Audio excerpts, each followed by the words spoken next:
Bismillahirrahmanirrahim. Alhamdulillah Rabbil Alamin. Wabihi nasta'in ala umuri dunya wa din. Asyhadu an la ilaha illallah wahdahu la syarikalah. Wa asyhadu anna sayyidana Muhammadan abduhu wa rasuluhu la nabiyya ba'dah.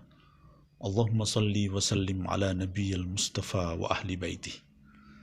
Para pemirsa yang berbahagia, kita berjumpa lagi dalam wacana dekat dengan Islam, Familiar with Islam, dan pada kesempatan yang berbahagia ini kita akan berbicara sebuah judul yang cukup ringan, Busana Ustadz. Mengawali pembicaraan ini kita akan berangkat dari dua statement. Yang pertama Al-Quran dan yang kedua adalah hadis Nabi. Di dalam Al-Quran pada surat As-Saff Allah berfirman, A'udzubillahi minasyaitonir rajim, Bismillahirrahmanirrahim. Kabura maqtan 'indallah an taqulu ma la taf'alun.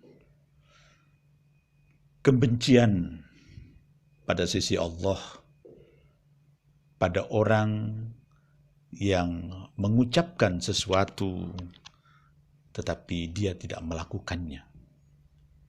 Dia mengucapkan sesuatu yang baik tetapi tidak melakukannya.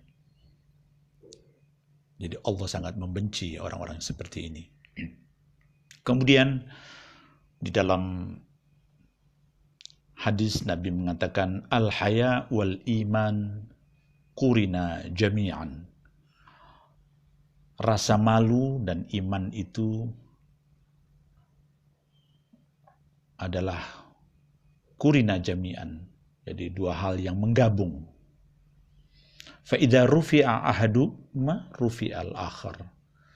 Kalau salah satu diangkat, maka akan terangkat keduanya. Jadi kata Nabi, iman dan rasa malu itu dua hal yang kompak. Jadi tidak boleh ditinggalkan salah satunya. Satu diangkat, satunya mengangkat. Demikian.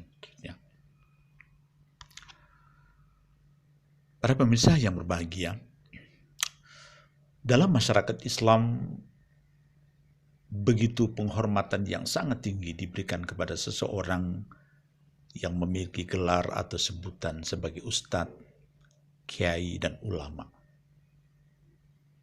Kenapa mereka memberikan penghormatan mulia kepada mereka?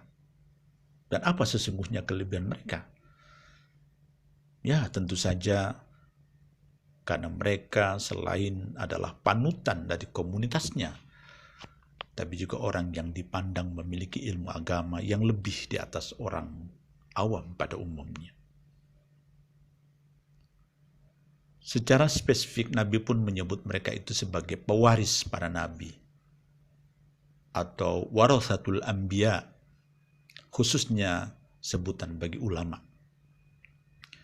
Jadi mereka itu sebetulnya bukan hanya mewarisi dalam ilmu agama saja, tapi mereka itu juga mewarisi akhlak Nabi sekaligus. Jadi perlu ditekankan ini, mewarisi akhlak Nabi sekaligus. Karena Nabi diutus oleh Allah di muka bumi ini, khususnya Rasulullah, adalah untuk menyempurnakan akhlak. Bila hanya penguasaan ilmu tapi tidak dibarengi dengan akhlak Nabi, maka gugur gelar yang melekat padanya. Sebab akhlak itu yang harus mengemuka. Lalu bagaimana bila orang berilmu tinggi dalam agama tapi akhlaknya tidak mengemuka? Wah, kalau model seperti itu banyak sekali di sana.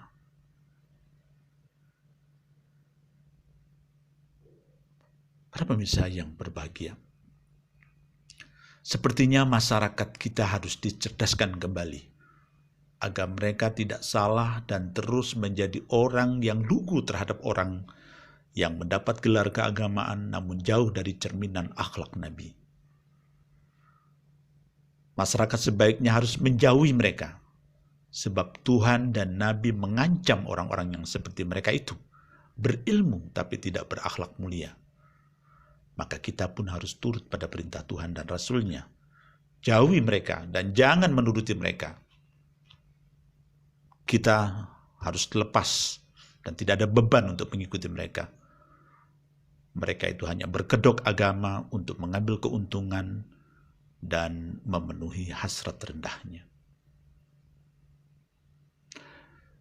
Bila kita bercermin pada kaidah-kaidah Islam, sudah jelas bahwa busana para agamawan itu adalah akhlak. Busana para ustadz, kiai, dan sebutan-sebutan yang lain yang baik di masyarakat atas mereka yang memiliki kedalaman ilmu agama harus memiliki akhlak yang mulia yang harus tercermin dalam sikap kesehariannya. Memiliki rasa malu yang tinggi, tutur katanya indah dan menyejukkan, serta tentu saja hubungan vertikalnya pun sangat kuat. Hubungan dengan Tuhannya sangat kuat.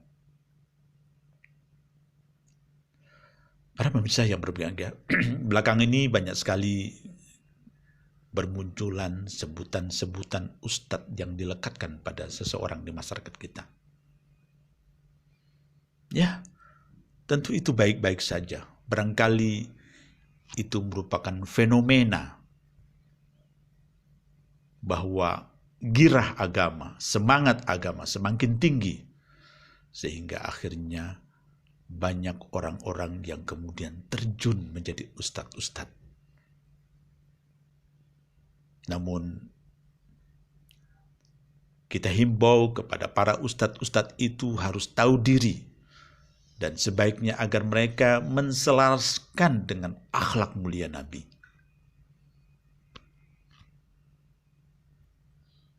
Bila mereka memiliki ilmu agama, namun belum sanggup berakhlak mulia, sebaiknya minggir saja. Sebab hal itu tidak membuat Islam menjadi mulia, tapi Islam tercederai. Citra Islam menjadi rusak karena perilaku mereka itu. Para pemirsa yang berbahagia, kalau kita merujuk pada hadis Nabi tadi, jelas busana orang yang memiliki gelar keagamaan itu, dia harus memiliki sifat malu. Malu kepada Allah, malu kepada Rasul-Nya, malu kepada masyarakat bila dia melakukan tindakan-tindakan yang tidak senonoh. Mudah-mudahan kita semua selalu mendapat bimbingan dari Allah Subhanahu wa Ta'ala,